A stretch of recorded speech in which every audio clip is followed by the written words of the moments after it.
I'm here to make the case that one of Dragon's Dogma 2's most painful features shouldn't be avoided, but instead embraced, because it's one of the most gripping experiences I've ever had in an open world game. I'm referring to the day-night cycle.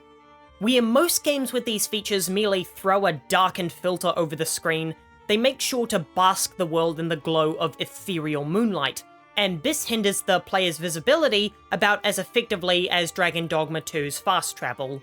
In Capcom's new open world game, however, the meaning of night is quite literal. The world goes almost pitch black, and there's nothing in the way of ambient lighting to guide you along your path. You're forced to struggle through an obsidian advance with only a mini-map to guide you. Okay, well, I guess that's a big help, but it cannot be understated how far the developers went with this lighting. You can barely see 10 feet in front of you, and it transforms the entire ambience of the world. Now, the tone isn't super inviting even in the daytime, as there's little joy to be found in any corner of the land, and it's not like the nighttime has some ominous theme music to disturb you into thinking there's a hideous monster out there waiting to attack you. Instead, those hideous monsters just attack you.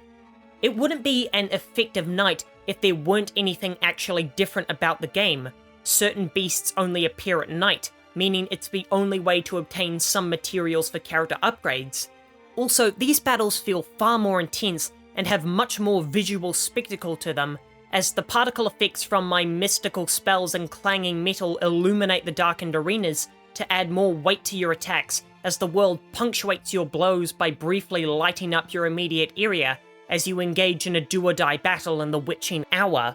It's definitely the most immersed I felt in an open world game since Red Dead 2, and it's one of the few benefits to not having a dedicated fast travel system, though don't get me wrong, I'd happily trade it all away for a more convenient mode of transportation. Now, you might be thinking, the game tells me that there are more brutal enemies at night, so why would I want to make the game harder for myself?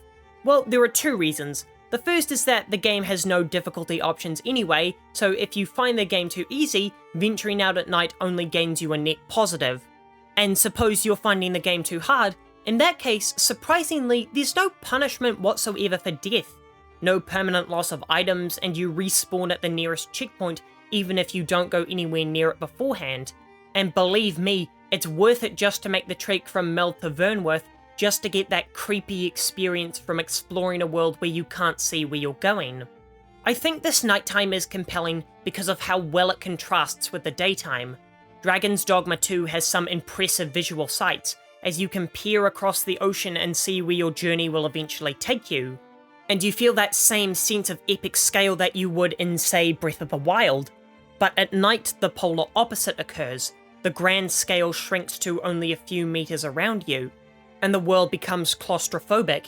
You're draped in a shadowy curtain, and your adventure becomes far more ambient. You feel alone in this endless black.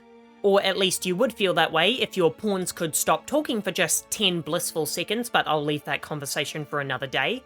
Dragon's Dogma 2 is a game filled with many mechanics made to madden players, but one of those systems is far more fun to engage with than escaping into the daylight. While the risks of the night may be significant, I promise you that if you keep adventuring in the dark, you're going to love it. If you enjoyed this, then check out this essay about Final Fantasy VII Rebirth, and I'll see you in another 2 days.